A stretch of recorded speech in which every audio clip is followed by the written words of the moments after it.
Hello everyone, it is Joe here from OmniPoke, the channel that brings you guys everything Pokemon. If you're looking for PTCGO codes, including the stuff from Lost Origin, make sure you check out the Potown store. You can get a 5% discount on your orders using that code OmniPoke. For today's video, we're going to be exploring two lists for Mew VMAX in the Silver Tempest standard format.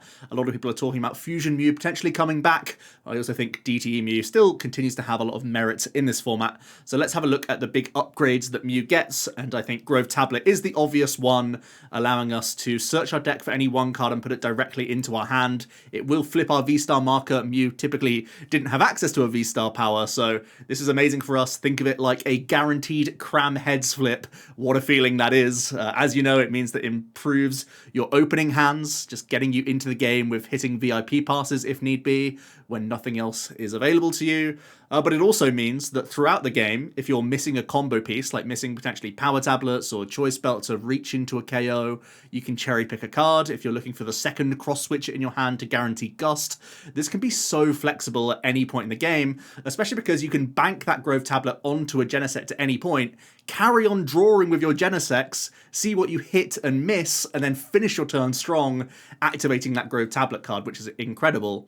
At the same time, this V-Star power can be flipped even under Path of the Peak, which gives Mew, again, opening hand outs to just getting randomly cheesed by a path, increasing, which is fantastic for you. So you just, again, get into the game. That's always good news. But it also means many decks that have the disruptive option of Roxanne or Marnie plus Path of the Peak, crossing their fingers that can slow down the Mew player, now probably won't work as well.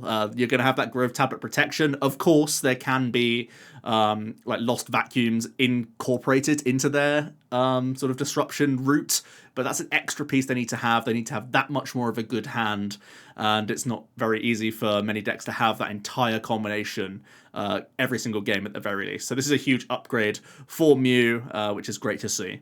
We also have the Serena supporter, which is an additional upgrade. Again, it adds to your opening hand, just having draw supporters potentially. And it's also can be a declogging card as well. Think about excess Alessa's Sparkles, for example, that you can now discard with your Serena to open up your hand to unlock your Genesects once again. That could be a huge deal for you. And we all know that Mew loves going the heavy V prize route. That's why it's played Echoing Horn for the longest time, because you're only interested in taking multiple prizes every single turn of the game. So that's going to be another nice upgrade to Boss to pad out our draw support account in a pinch, while still pretty much doing the same thing as Boss. Let's have a look at the DTE build of Mew first. And as you can see, I've taken away one Cram-o-matic for one of the Grove Tablets, and essentially taken out a Marnie for the second Grove Tablet from what would otherwise be an extremely standard Mew. So this one doesn't change all that much. Taking out the Marnie, we don't worry about too much because we gain two Serenas. So in some regards, we gain one draw supporter if you really want to think about it as a one-to-one replacement. And you essentially cut the fourth Cram-o-matic for a guaranteed heads on a Cram with a Grove Tablet. So this deck won't change too much, but in terms of how the deck plays, you gain stadium outs, like I said, which is huge. You can have cross switches, which are far less cloggy now that you can always guarantee that second piece after you've gone Fusion Strike systeming, or you can play them out aggressively, like you can tablet for switcher just to get the other one out of hand to again open up your Genesect draws. That's really just how flexible this card is. It's just going to make sure that you're not missing out on value from Fusion Strike system the entire game. I still really like the high Rotom Phone count. I thought about going to 4 Cram and just 2 Phone, but I still think Phone has a massive amount of value in this deck again. Just when you're in the game, this is such a decent option for you to have entirely. Still playing those Lost Cities, because I do think Reddies will still be a deck, so the double Lost City, the Avery, the Horn gives you some play into that matchup, certainly. And it can still be a headache for some Lost Box. So yeah, in terms of teching matchup-wise, there's not too much different here. You could think about going to double path if we're really trying to be disruptive against a Lugia, but it's not something that I've thought about too much just yet. Seeing as though we can always cram or tablet towards that path if we really need the one-off proactively against Lugia. So those are the things really going on. It's not too dissimilar from a standard Mew right now. It's just Grove Tablet takes the place of what are kind of the 58th and 9th, or I should say 9th and 60th, are worst cards in the deck, just to get upgrades. Essentially, that's all we're doing here. For some other options, I have played ropes instead of cross switches in the past, in my most recent regionals actually. That was mostly for my headache of cross switches being cloggy, and I think the Grove tablet potentially sort of helps my fears that little bit, because now you can cherry pick that cross switcher a little bit easier for the declog, which is always nice. But the escape rope eating into the cross switch accounts can buy you a slot here or there. You probably either add in one copy of Boss or a third Serena, and then you just gain one space from the cross switches, as like 2 rope probably come in all in one go, and that could get you back to the 4th Cram-o-matic, for example, or another speedy item card could go in, so that's always nice to see.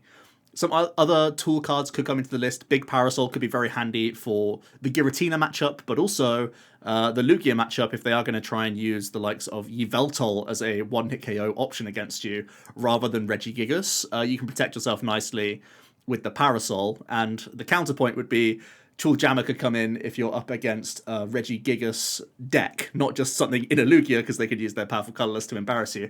But the Tooljammer can be strong against exactly the Regi matchup for staying out of range and denying their choice belt one-hit KO option. So those item cards could be worth considering. And then on the right-hand side of the screen, we've got damage sort of mod cards, because I am a little bit aware of V-Guard energy and how much work it is for Mew to reach one-hit KOs, especially on the likes of Lugia in the opening stages, is such a pain. So adding in some old cemeteries to punish turn attachments, and also Leon potentially as a supporter card to just give you guaranteed burst damage. Now, I know we play Cyllene, and in a lot of cases you will be Cylening, hoping to hit heads to hit power tablets, but the Leon could be that guaranteed damage that lets you plan your turn much more around it, and you can draw this in a better sequence than Cyllene. You know, this could be the card you draw first, you play out the Leon, then you go hunting for tablets, whereas the Cyllene you have to hold in hand until you've played tablets, and then you need to Cyllene and again hope to hit heads, so a little bit less reliable. So I could foresee Leon even coming into the Mew lists to help you have those pushes that little bit more. Onto the Fusion Strike build instead then. This is a different approach where we're trying to be aggressive in a different form, obviously, get aggressive with that Melodious Echo as quickly as possible, and the idea being that Grove Tablet can guarantee one of those key pieces. It can get you the 3rd Fusion Energy after you've used Sparkle, or it can get you a Sparkle after you've found a Fusion Energy, which is obviously huge, and it can also help you get the Escape Ropes or the Power Tablet or Choice Belt that you need to reach that 220 threshold. So it just essentially helps you get combo. Of course, Grove Tablet can also just be VIP pass and get rolling and drawing throughout the game. So again, it just comes in the place of, again, a Cram-o-matic. And in this case, I've taken out a Switch card, being a little bit greedy on our Switch options, but still pretty happy to see the overall count that we have. And I think one of the bigger upgrades is really the Serenas, to be honest, because this deck essentially played 0 draw supporters, and now that you have 2 Grove Tablet and 2 draw supporters in Serena, means you don't just get completely stonewalled by lol Marnie path stuck.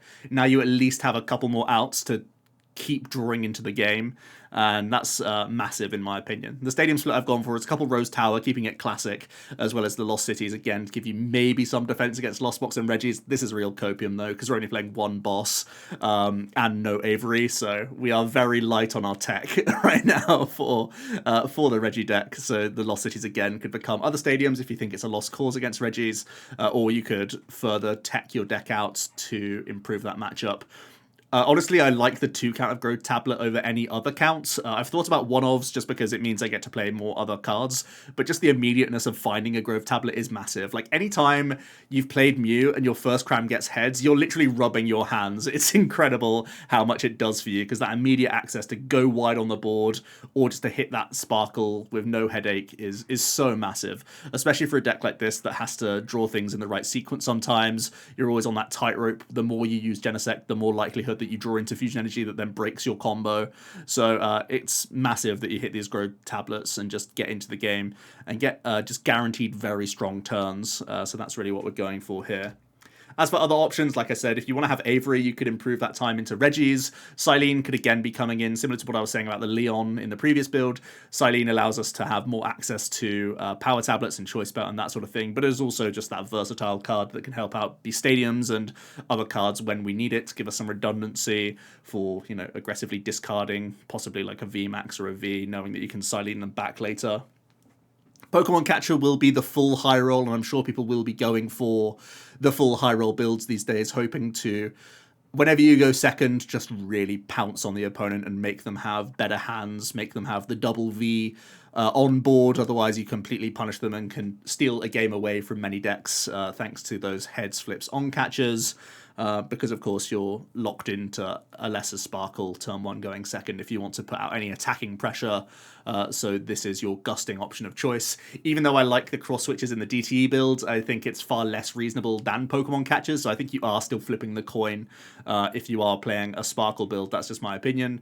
Deoxys can be an interesting one-prize attacking threat if you want to go down that avenue into other one-prize matchups. It can tank a Cram hit, for example, and knock out a Cram and, you know, a Lax and everything else. So, yeah, pretty decent option to have here if you want to add in the list. I'm also not playing Orciorio, which can be a little bit cheeky in Mirror. Obviously, we're trying to just tempo out and outpace a Mirror and just be more consistent. But, yeah, Orciorio can also come back into the list, of course, as another just one-prizer. And then there's the option to have the disruptive side of the deck, the Path Roxanne. Path Roxanne is somewhat a mirror tech, and it's far less useful if the opponent saves their Grove Tablet for the late game. So that doesn't make much sense to me anymore. It's also helpful against Giratina Drapion, but I think we're having a different avenue now where we're going to weave in a Meloetta as a thing that can skew the prize trade and stop the opponent from simply knocking out 2 VMAXs and changing, or like just winning a prize race that way. We're going to change up our game plan and specifically the Tina matchup. So I think the Roxanne path that you see in the DTE build isn't quite as necessary, I don't think. Let's have a look at the matchup spread then. And I think the DTE build still isn't too happy going to the Giratina matchup, so that is a little bit of a headache for me, especially with Drapion. Still probably going to be worthwhile as a tech card. I know Lugia is going to be taking up a huge portion of the meta share, and that eats into all these other decks, so maybe Drapion just gets less useful, but I think there'll still be enough Mew where it makes sense for Tina to play Drapion, so that's why I've put it as the bad matchup, as probably the only deck on this slide that I would expect to be teching Drapion. I think most other decks won't, to be perfectly honest with you, just how the meta is shaping up. Maybe Vikavolt does, out of respect, but I think it would basically be Tina and not much else. I put Lugia as a kind of bad matchup. I think it's mostly just down to the size that a Lugia gets to so quickly. If a Lugia goes first against you, can get its V-Star power off, and can have access to V-Guard energy in particular, it's so bad for you. And the Aurora builds have one prize, one hit KO options, especially with that Yveltal if you're not playing Parasol. All the Regigigas, even if it is a purely colorless based build, it can find its ways to get one hit KOs. And it's also just really hard for Mew to reach that 310 threshold when you're using DTs to reduce your own damage. It forces like all of your mods out of you, which is just so awkward, and they make you have it on the spot. Otherwise, Lugia will run away with a prize race, so that's obviously very scary. And I've also put Blissey as a probably getting worse matchup. I would imagine Blissey is likely going to move back towards having things like Celebrations Yveltal in the deck list, because it can sometimes be an out-resourcey situation against Lugia. Which is also, well, which is always a headache for Mew. If you get too overzealous, like retreating between 2 VMAXs, then suddenly you lose 2 DTs and things can get rough.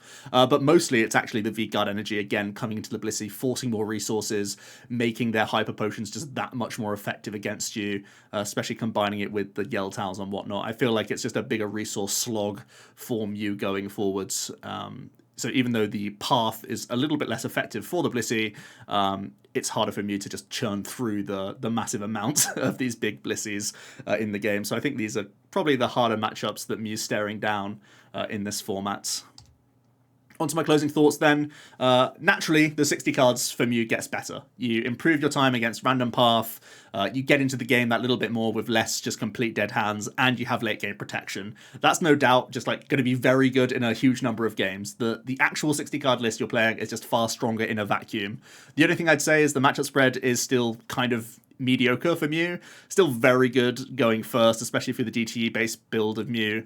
I still feel very confident into a number of matchups, but when you're going second, things start getting a lot dicier, and I think specifically into the Lugia build, it's quite unappealing when you're going second against them, and I think it's massively in parts to the V-Guard energy. We find it hard to play around it. Obviously the fusion build can, but even then, like if you take the early knockout on a V star Pokemon with a Meloetta, that's going to be a one-time deal, and it's not going to see you through for the remainder of the game. And as we know, they can play a one-prize race very well. They can even use Collapse Stadium to deny your Echoing Horn shenanigans as well. So definitely cause for concern for Mew going forward. Let me know what you think about Mew. Is it getting better because of the Grove Tablet and the Serenas improving consistency, or is it getting worse because of the new matchups coming out in the format, most notably Lugia as a new top tier threat? I'll hear it all down below. Thanks so much for watching, and I'll see you in another video tomorrow. Cheers.